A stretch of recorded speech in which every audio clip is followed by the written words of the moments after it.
Yo, I'm Eddy. Come on in.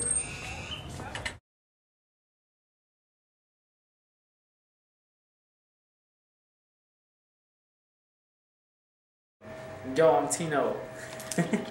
And I'm Eddy. And here's our project. Check it out.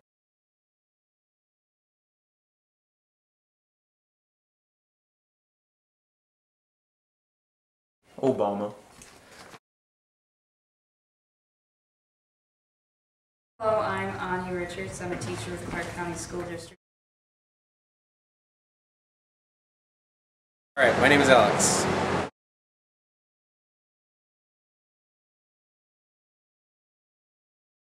What was your dream about?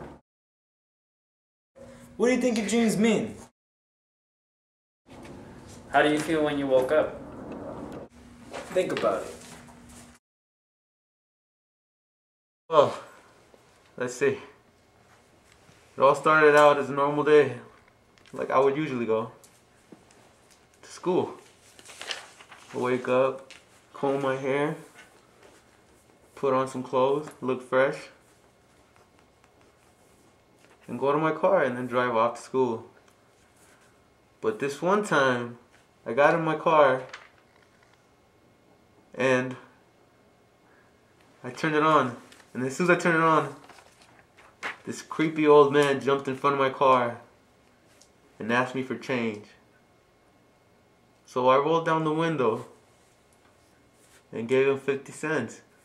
Then he threw it at me and started getting angry. So he pulled me out of the car. And then I thought this guy would be easy to just, knock him out because he's old. But I don't know, he's taking some steroids or something. Because he whooped my... And then, at the end, after we got done going at it, kicked him where it hurt. And drove off to get some education. And then I woke up. I always have the most bizarre dreams when I'm under the weather. They are vibrant, intense, and exotic in nature, yet somehow vaguely familiar. Feeling feverish and completely drained a few hours ago, I decided to take a nap. I opened my eyes to a desert landscape, yet it was not the Mojave Desert. I knew I was in the Australian outback. The sky was a canopy of orange and pink ribbons set against bright periwinkle. Ancient red hills dotted the landscape, while venomous spiders hung lazily in their brush homes. I could hear the crunch of gravel beneath my feet as I walked along the red clay road. I decided I didn't want to walk anymore, so I stuck out my thumb for a lift. An old, beat-up, and quite faded blue Jeep with tan interior pulled up. A Crocodile Dundee type guy said in a very outback steakhouse voice, "Need a lift, Sheila?" I told him my name wasn't Sheila, and sure, I'd love a lift. He guffawed, and it took me a moment to get why he was laughing at me, and then I felt quite stupid. He told me his mother's house was close by, and I could sleep there for the night if I liked. I felt comfortable in his presence, so I accepted his generosity. His face was kind, youthful, yet wizened, like someone still young that has seen too much sun. I didn't catch his name. The ride was a faded blue cocoon surrounded by a crimson red clay highway. I could feel the warm wind gently caress my face while I watched the intense red-orange sun sink below the horizon. The purple-blue twilight that emerged was rimmed in violent orange, and the stars shone so brightly that the driver's mother's old white Victorian home was illuminated lavender in their pale light. He led me to a classic Victorian parlor, then began making a bed for me on a plush, deep red velvet upholstered Chesterfield. The quilt he grabbed had 9 pictures sewn intricately upon it. Each picture looked vaguely familiar, like old memories trying to surface with no luck. Ornate silver-framed pictures of folks long dead lined the marble fireplace mantel. I studied the black and white pictures for a moment, thinking all the while that I would never have survived the heat clad in those god-awful heavy dresses and petticoats. He bade me good night and left the room. I slunk into my cushy bed and gazed through a window that had a polychromatic stained glass rim around it.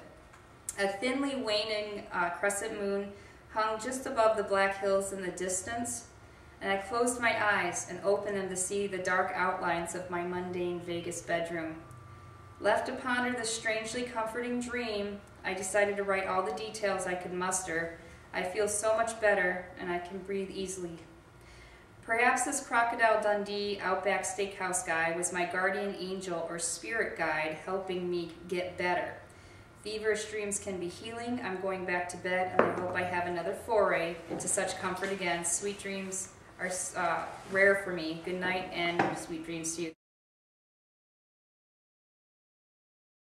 The dream that I had today, it was sort of different because it was one of the dreams I had before, and sort of cascading windows, and I guess it was just going down on a metal screen bar, and I guess there was a dog, and it for some reason jumped into a pole, and then it started chasing me. I have no idea why.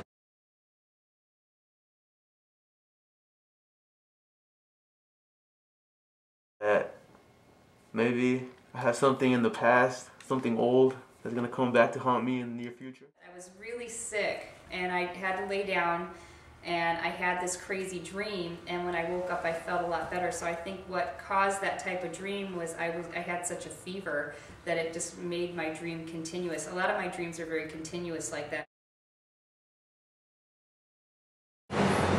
Made me laugh.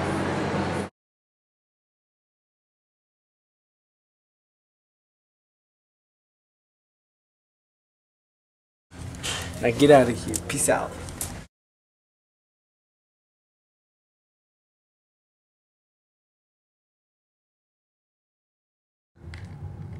Yo, I'm Eddie, and here's our... Dang it. It all started off with a dream. Like you're snoring.